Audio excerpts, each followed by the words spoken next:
16व्या विद्रोही मराठी साहित्य संमेलनाच्या निमित्तानं इथे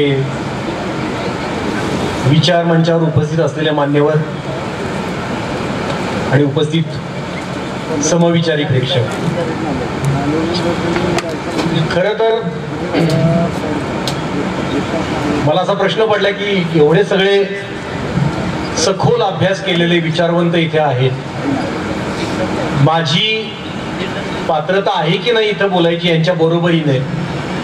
आम्हाला प्रश्न पडलाय. मी खरं तर यांना प्रेक्षकात बसून ऐकलं पाहिजे, पण ठीक आहे. मराठी नाट्यसृष्टीतला मला असं वाटतंय की मी कदाचित एकमेव सत्याचा शोध घेणारा विवेकी अभिनेता असेल.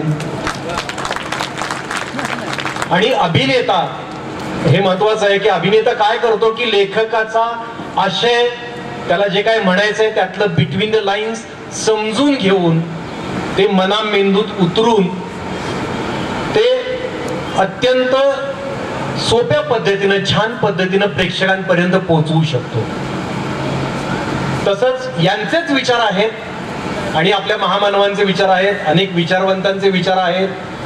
ते जे काही थोडेफार मी वाचलेत, मनाबिंदूत मुरवलेत, ते तुमच्या समोर आणखी सोप्या पद्धतीनं मांडू शकेल असं मला वाटतंय अभिनेता म्हणून. खरं तर अभ्यासू विचारवंत म्हणून हे खूप मोठे आहेत. बोलायला सुरुवात करण्यापूर्वी मी आयोजकांचे आभार मानतो की त्यांनी कोरोनापेक्षा भयानक व्हायरसावर या मंचाद्वारे एक लस उपलब्ध करून दिली आहे. या देशामध्ये कोरोना काल परवा आला हो, पण गेली हजारो वर्षे त्याची सामाजिक महामारी आहे. बहुजनांच्या मेंदूमध्ये ब्राह्मण्यवादी विचारांचा विषाणू पेरण्याचं जे कारस्थान चालत आलेलं आहे त्यावर लस शोधायचं काम आपल्या अनेक महामानवांनी केलं. ती लस तुम्ही या मंचावरून मिळवून देत आहात, हे खूप मोलाचं काम आहे. हा विषाणू खूप सूक्ष्म आहे आणि तितकाच घातकही आहे. आपल्या मेंदूत कुठून कसा घुसेल हे सांगता येत नाही. बरीच उदाहरणं आता आपण ऐकली, मीही काही उदाहरणं देतो. काल परवाच मी आपल्या समविचारी मित्राची पोस्ट वाचली, त्यानं लिहिलं होतं, काल मी मित्राच्या मुलीचे CBSE बोर्डाचे 7वीचे मराठी विषयाचे पुस्तक पाहिले. प्रकाशन नागपूरचे आहे. संपूर्ण पुस्तक सावरकर आयुष्यभर इंग्रजांविरुद्ध कसे लढले आणि शिवाजी महाराज कसे देवभोळे होते अशा चुकीच्या माहितीने भरलेले होते. ही काल परवाची पोस्ट आहे. दुसरं उदाहरण, मागच्याच आठवड्यात RSSच्या पांचजन्य या ऑनलाईन पोर्टलवर बाबासाहेब आंबेडकरांविषयी लिहिलेल्या लेखात डॉक्टर बाबासाहेब आंबेडकर आणि सावरकर यांच्यात हिंदू समाज एकत्रित आणि संघटित करण्यासाठी कशी सहमती होती आणि दोघांनाही मनापासून असं वाटत होतं की परधर्मीयांच्या आक्रमणापासून रक्षण करण्यासाठी हिंदूंनी तयार व्हावं, अशी धडधडीत खोटी माहिती बिनदिक्कतपणे छापली होती. बाबासाहेब CAA चे कसे समर्थक होते वगैरे दिशाभूली वरच्यावर केली जाते, आपण वाचतो व्हॉट्सअप फॉरवर्ड्स मध्ये. कलम 370 ला बाबासाहेबांनी कसा विरोध केला हे अर्धसत्यही आपल्याला वारंवार ठासून सांगितलं जातं.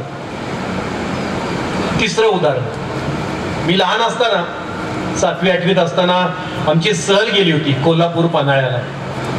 त्यावेळी आमचे एक सर होते, ते बऱ्याच मुलांना शाखेत घेऊन जायचे. खेळायला मिळतं म्हणून बरेच मुलं तिथं जायची शाखेत. ती मुलं कुजबूज स्वरूपात आम्हाला सांगत होती शाहू महाराज कसे स्त्री लंपट होते, इथपासून ते घसरगुंडीपर्यंतचे अनेक गलिच्छ किस्से रंगून रंगून टीनेजर मुलांना सांगितले जात होते. आणि ते सगळे किस्से चघळत मुलं शाहू पॅलेस वगैरे सगळं बघत होते. चौथं उदाहरण, जे आपल्या सगळ्यांना माहिती की ग्रामीण भागात अजूनही बहुसंख्य लोकांची अशी पक्की समजूत आहे की संत तुकाराम हे भोळे भाबडे, दिवाळे निघाल्यामुळे संसार उधळून देवाधर्माला लागलेले व्यवहार शून्य टाळकुटे संत अजूनही बहुजनांच्या घरात मी बघतो की देवाऱ्यात अजूनही गरुडावर बसून वैकुंठाला निघालेल्या विष्णुपंत पागनीसांचा फोटो पूजला जातो. संत तुकाराम सिनेमात एक प्रसंग आहे, आम्हाला शाळेत असताना संत तुकाराम सिनेमा दाखवला होता. त्यात एक प्रसंग आहे की एका शेतकऱ्यानं त्यांना नोकरी दिली होती की त्यांच्या शेतीत सांभाळण्याची तुकाराम महाराजांना. आणि तुकाराम महाराज अभंग म्हणत बसले, टाळ कुटत बसले, चिपळ्या वाजवत बसले आणि इकडे पाखरांनी गुराढोरांनी शेत सगळं खाऊन टाकलं, तरी त्यांना कल्पना नव्हती. आता विठ्ठलाला प्रश्न पडला की आता हे सगळं माझ्या कपाळी दोष येणार की हा भोळा बाबडा माझा भक्त माझं भजन म्हणत बसला आणि आता ते सगळं पिकाची नासधूस झाली. आता तो शेतकरी याला धारेवर धरणार आणि सगळा दोष माझ्या कपाळी येणार. मग विठ्ठलानं काय शक्कल लढवली, त्यानं असं आकाशातून ओंजळीतून भरपूर धान्य त्या शेतकऱ्याच्या खळ्यात ओतलं आणि त्या शेतकऱ्याला अपेक्षेपेक्षा धान्य जास्त मिळालं म्हणून तो खुश झाला. अशा प्रकारे विठ्ठलानं आपल्या संताला वाचवलं. आम्ही लहानपणी टाळ्या वाजवल्या त्या सीन बघून. तर ब्राह्मण्यवादी व्हायरस बहुजनांच्या मेंदूमध्ये असा अलगद सोडला जातो, त्याचा संसर्ग फार वेगाने होतो आणि संपूर्ण मानव जातीत ही सामाजिक महामारी विषमतेचा रोग पसरवते. मग जसं मगाशी संध्याताई आणि सगळेच म्हणाले, जसं आपल्याला शिवाजी महाराज म्हणजे अफजल खानाचा वध, शाहिस्तेखानाची बोटं कशी तोडली आणि आग्र्याहून सुटका कशी झाली, या पलीकडचे शेतकऱ्यांसाठी महत्वाचे कायदे करणारे, दुष्काळात शेतकऱ्यांना आधार देणारे, सर्व जातीचे हिंदू आणि मुसलमान सैनिक आपल्या पदरी महत्वाच्या अधिकार पदांवर नेमणारे, स्त्रियांचं रक्षण करणारे शिवाजी महाराज कधीच आपल्याला शिकवले जात नाहीत. ते आपल्यापर्यंत पोहोचू न देण्याचं काम हा विषाणू अत्यंत काळजीपूर्वक करतो. कारण या आणि सगळ्या महामानवांचा खरा इतिहास मांडलं जाणं हे या विषमतावादी लोकांना मानवणारं नाही. ज्या लोकांना गुलाम बनवायचं असतं, ज्याला लोकांना गुलाम बनवायचा असतो, तो काय करतो, त्या गुलामांच्या मनामेंदूवर ताबा मिळवतो, त्याच्यावर कब्जा पहिल्यांदा मिळवतो, त्यांना स्वतंत्रच होऊ देत नाही. हो, गुलामांपर्यंत जर महामानवांचे खरे विचार पोचले, खरे महामानव पोचले, ते शहाणे झाले, ते ज्ञानी झाले, तर ते आपल्या वर्चस्वाखाली राहणार नाहीत अशी भीती त्यांना वाटत असते. म्हणून त्यांना जागा करणाऱ्या महामानवांचा जो इतिहास आहे तो शक्यतो कलुषित करायचा. आता आपण ऐकलं तसा विकृतही करायचा प्रसंगी, खोटं नाटं लिहायचं, त्यांचं खरं कार्य, खरे विचार दाबून ठेवायचे, दडपून ठेवायचे आणि त्यांना वेगळ्याच सुरस चमत्कारिक कथांमध्ये अडकवून टाकायचं. हे उद्योग हजारो वर्षांपासून सुरू आहेत. मग काय करायचं की संपूर्ण देशावर ज्या संतांना प्रभाव गाजवला त्या संत नामदेवांसारख्या व्यक्तिमत्वाला कच्चा मडकं म्हणून हिणवायचं. त्याचं कारणच आहे की त्यांचं महान कार्य दुर्लक्षित करून ते खोजे होते, ते सामान्य होते आणि खरी असामान्य स्थिती ही फक्त आमच्याकडेच असते हे बिंबवायचं. मग ज्ञानेश्वरांपासून कान्होपात्रा, सावतामाळी, चोखामेळा, नरहरी सोनार, जनाबाई अशा विविध जातींमधल्या संतांना एकत्र करून मूर्तीपूजा, कर्मकांड, जातीभेद यावर प्रहार करणारे कुशल संघटक, प्रतिभावंत कवी, संवादक आणि केवळ महाराष्ट्रच नव्हे तर द्वारका, मारवाड, बिकानेर, मथुरा, हरिद्वार, पंजाब पर्यंत आपल्या समतेचा विचारांचा प्रभाव पाडणारे त्या काळातले खऱ्या अर्थाने ग्लोबल संत नामदेव महाराज आमच्यापर्यंत पोहोचू न देता, आपल्याला फक्त काय माहिती नामदेवांच्या बद्दल तर विठ्ठलाने त्यांच्या हातचा प्रसाद कसा खाल्ला आणि शिळी भाकरी त्या कुत्र्याला टोचू नये म्हणून तूप घेऊन नामदेव महाराज कसे त्याच्या मागे धावले, अशा सुरस आणि चमत्कारिक कथांमध्येच त्यांना मर्यादित ठेवलं. संतांना त्यांना महान म्हणायचं, या सगळ्यांना ते महान म्हणतात, पण त्यांचं खरं महात्म्य कशात आहे हेच लपवतात. आपण आता इथे सगळे जमलोय, हे आपण परिवर्तनाच्या चळवळीतले सहकारी आहोत. एवढ्या उन्हात आपण इथे बसलोय, या विचारवंतांचे विचार ऐकतोय, ते आपल्याला कुठेतरी पोचवायचे, हा विषाणू पसरू न देण्याचं काम करायचंय आपण. तर ब्राह्मण्यवादाने भरकटवलेल्या, दिशाभूल केलेल्या सर्वसामान्य लोकांना महामानवांचे खरे विचार पटवून देण्याचं काम करताना कायमच आणि विशेषतः आजच्या काळात आपल्या पुढे खूप मोठं आव्हान आहे. पूर्वी हा व्हायरस कुजबूज स्वरूपात पसरवला जात असेल, पण आज तो उघड जाहीर सभेत बोलून छापून किंवा व्हॉट्सअप फॉरवर्डच्या माध्यमातून पसरवला जातोय, त्याही पुढे जाऊन अभ्यासक्रमात अशा गोष्टी घुसवण्याचं काम राजरोसपणे सुरू आहे. अशा वेळी आपल्या मुलाबाळांपासून भोवतालच्या बहुजनांपर्यंत सत्य पोहोचवताना आपण सगळ्यांनी एक गोष्ट लक्षात घेतली पाहिजे, खूप आग्रही स्वर लावून किंवा मला सगळं माहिती आहे तुम्ही ते गपगुमान ऐकून घ्या असं आक्रमक पवित्रा घेऊन हे साध्य होणार नाही. परिवर्तन हे एक शास्त्र आहे.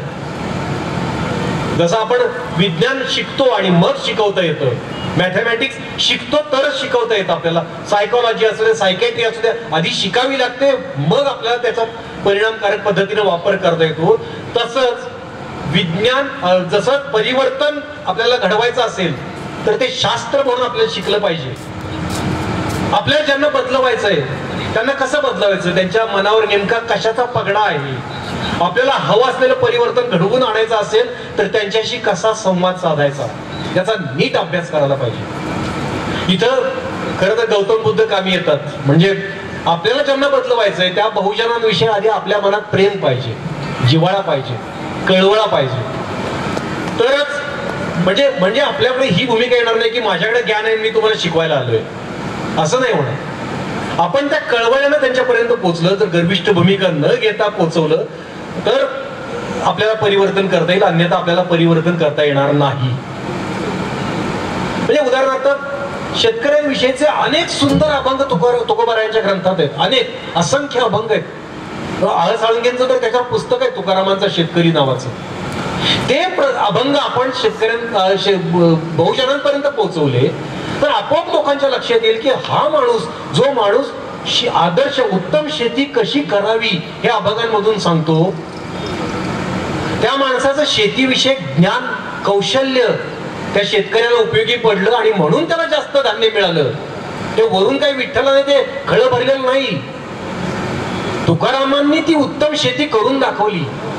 खोल ओली पडे ते पीक उत्तम, असं पेरडीचं तंत्र शिकवणारा अभंग आहे त्यांचा.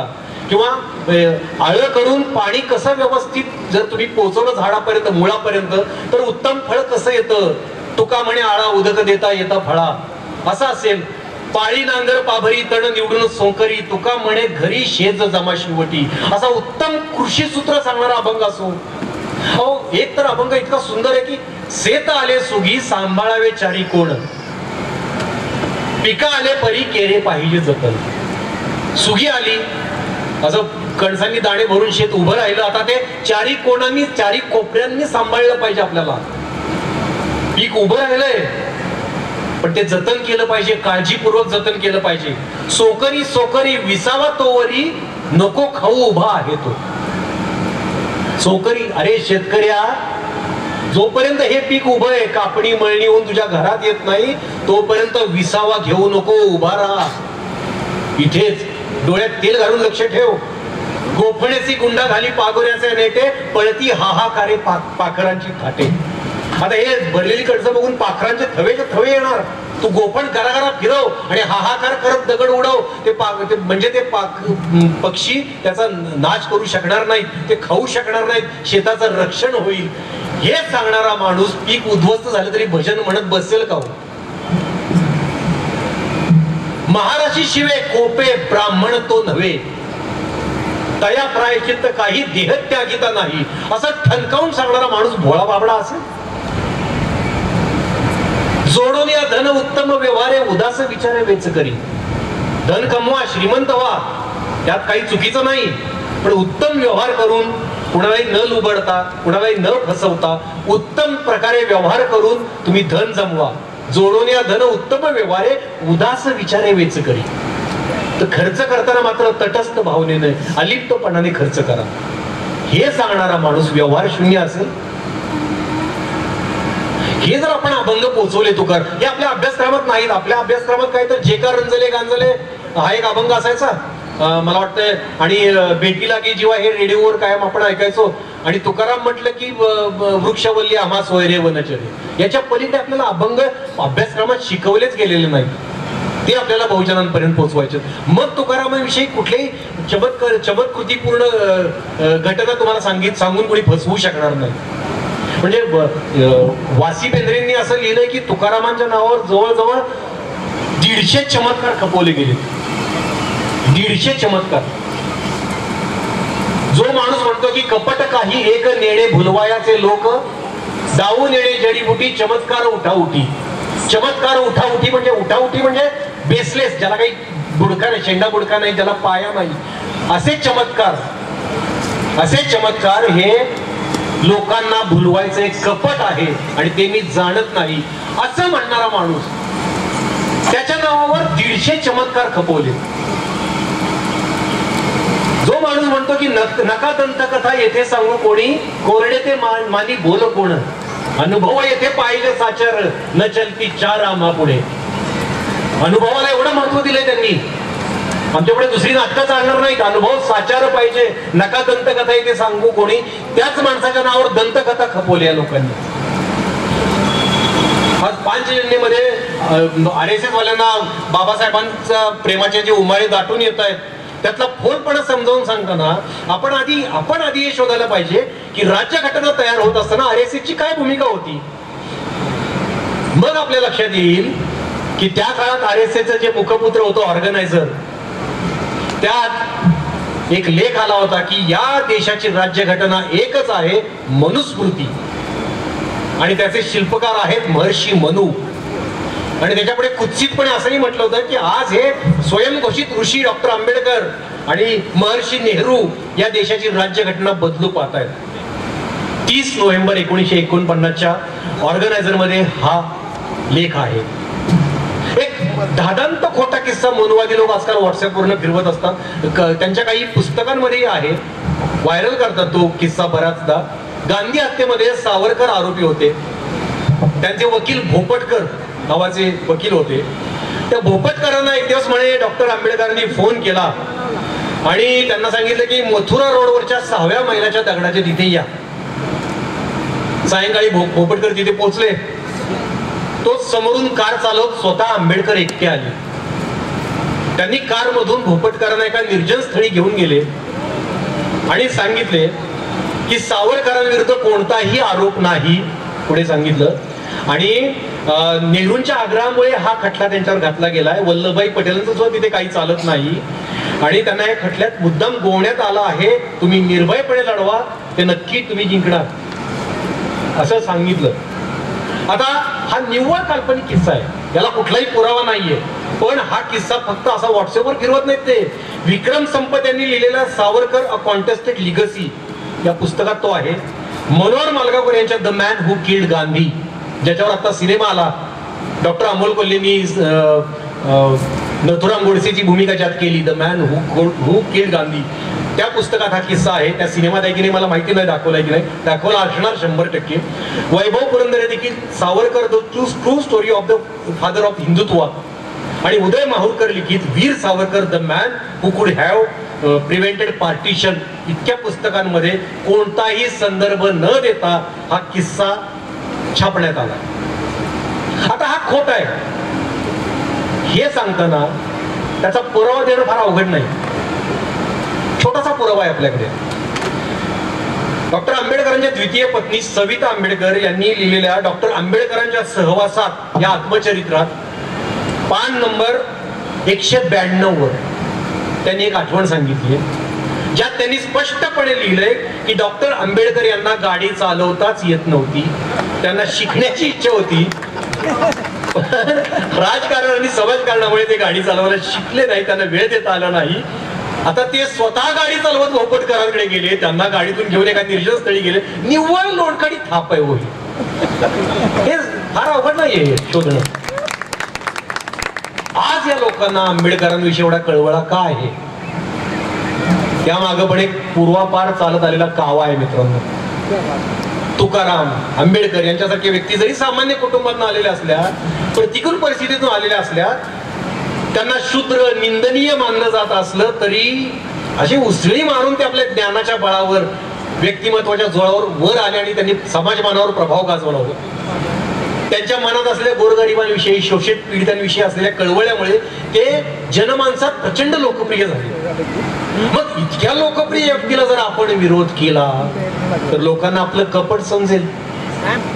हे ओळखून हे ब्राह्मण्यवादी लोक त्यांना आपलंसं करतात.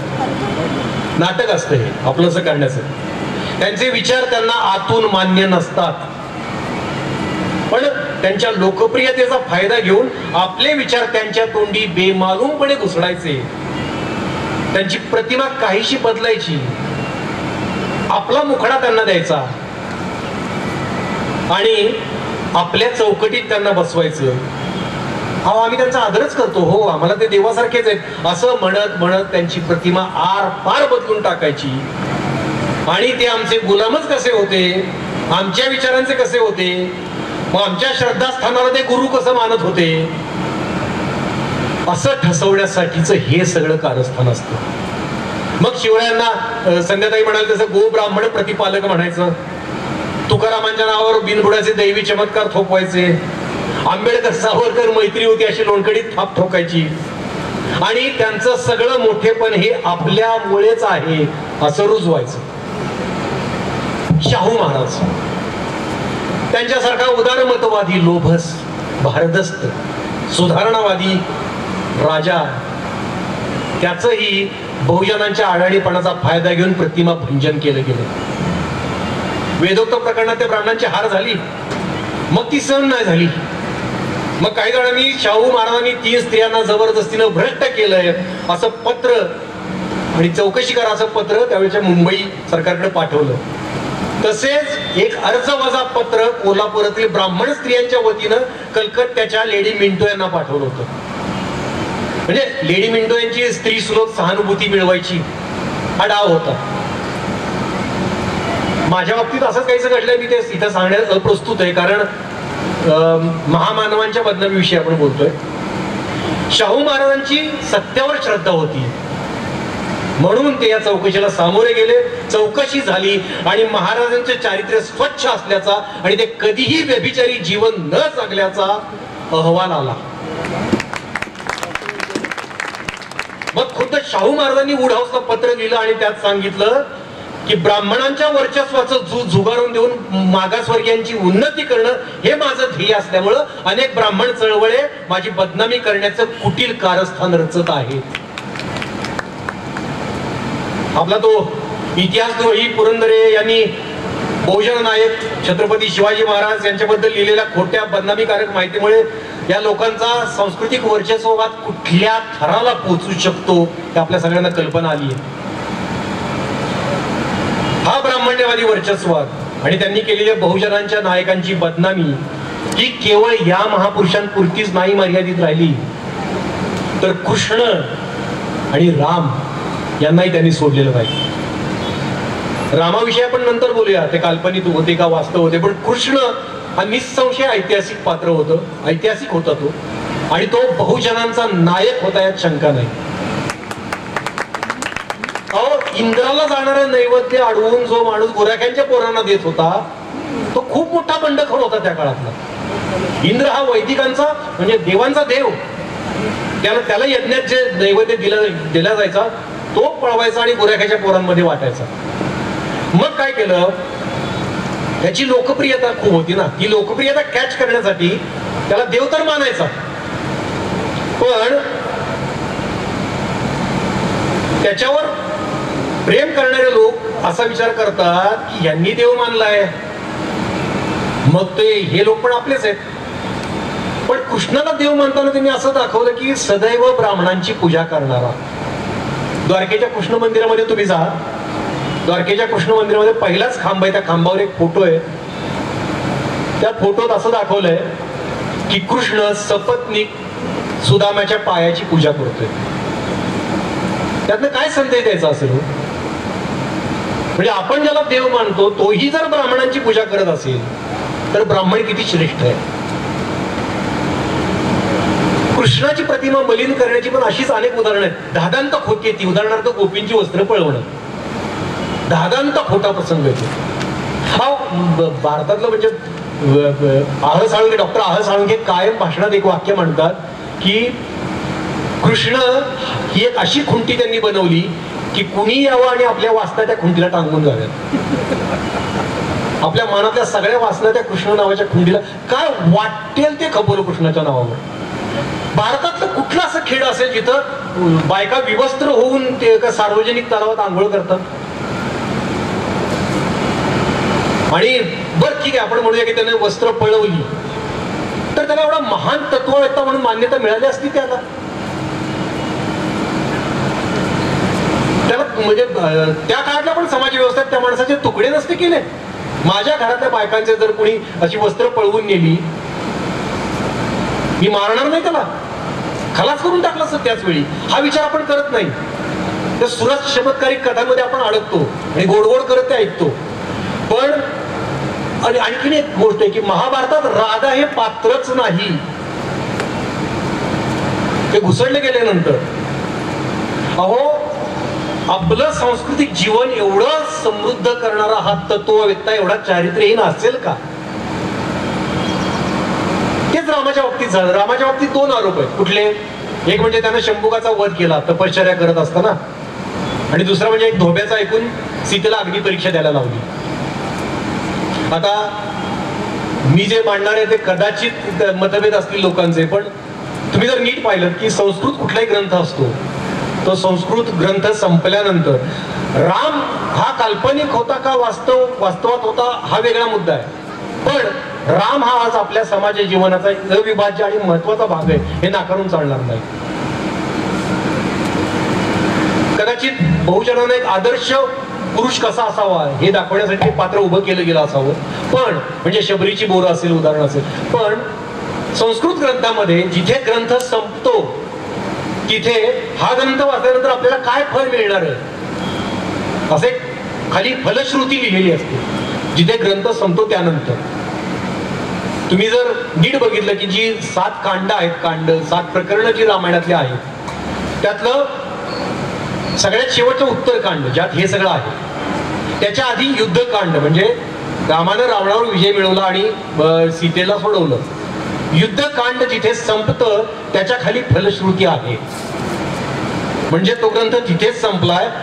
उत्तरकांड हे नंतर घुसडलेलं आहे, हे नंतर आलेलं आहे.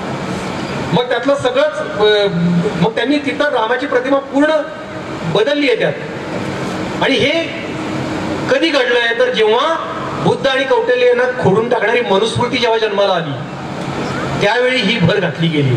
संस्कृतच्या तुम्ही कुठल्याही गाड्या अभ्यासकाला विचारा, उत्तरकांड हे प्रक्षिप्त म्हणजे नंतर आलेलं आहे. महाभारत हा आधी 8000 श्लोकांचा ग्रंथ होता जय नावाचा.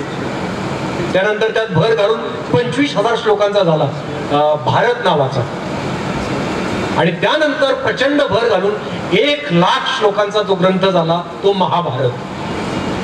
मग त्यात सगळं समाजात रूढ असलेल्या सगळ्या दंतकथा, सगळ्या कथा, सगळ्या अंधश्रद्धा सगळं घुसडलं. त्यामुळे काहीही वाचताना आपण सरसकट असं मूल्यमापन करणं चुकीचं आहे. आता कृष्ण जसा ऐतिहासिक होता तसा राम ऐतिहासिक असेल असं नाही, पण तो आपला महत्वाचा भाग आहे. त्याचं मूळ जे आहे रामायणाचं बीज कशात होतं तर ते बुद्धांच्या दशरथ जातकात होतं. तिथला जो राम आहे तो दुःखावर मात करणार आहे, तो विवेकी आहे, तो संयमी आहे. आणि त्याचा विस्तार वाल्मिकी रामायणात झाला. मनुस्मृती जेव्हा निर्माण झाली तेव्हा तिचा हेतूच हा होता की वर्णप्रधान आणि पुरुषप्रधान अशी व्यवस्था निर्माण करणं. शूद्र आणि स्त्रिया यांचे अधिकार कसे पूर्णपणे नष्ट करून टाकले आपण संध्या त्यांच्या आणि सगळ्यांच्याच भाषणात आपण ऐकलं.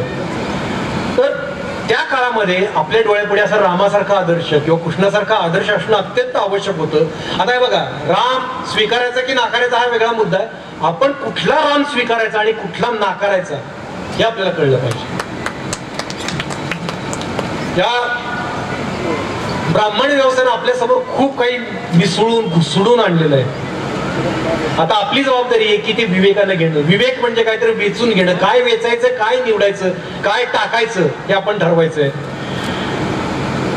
मी परवाच राजू पनवेलकरांनी घेतलेली डॉक्टर तात्यांची मुलाखत ऐकली. त्यात त्यांनी एक खूप छान सांगितलंय की ब्राह्मण्यवादी व्यवस्थेचं एक बलस्थान आहे. ते कुठलं बलस्थान आहे माहितीये का? की शत्रूचं मन आपल्या ताब्यात ठेवणं, त्याच्यावर कब्जा मिळवणं.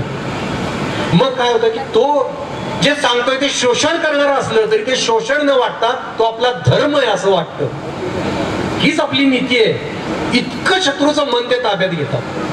हे कौशल्य आहे ब्राह्मण्यवादाचं. ही पकड ज्यांनी सोडवण्याचा परिणामकारक प्रयत्न केला त्या सगळ्यांना बदनाम करण्याचं षडयंत्र वेळोवेळी रचलं गेलं. त्यामुळेच मी मगाशी म्हणालो तसं आपण परिवर्तन चळवळीतले कार्यकर्ते आहोत. आपण गौतम बुद्धांचा आदर्श घेत आपल्या बहुजनांशी, आपल्या भोवतालातल्या अनेक लोकांशी संवाद साधायला शिकलं पाहिजे. मला तुम्ही इथे बोलवलं आणि या परिसंवादात बोलण्याची संधी दिली त्या सगळ्या दिग्गजांबरोबर, याबद्दल खूप मनापासून आभार. धन्यवाद.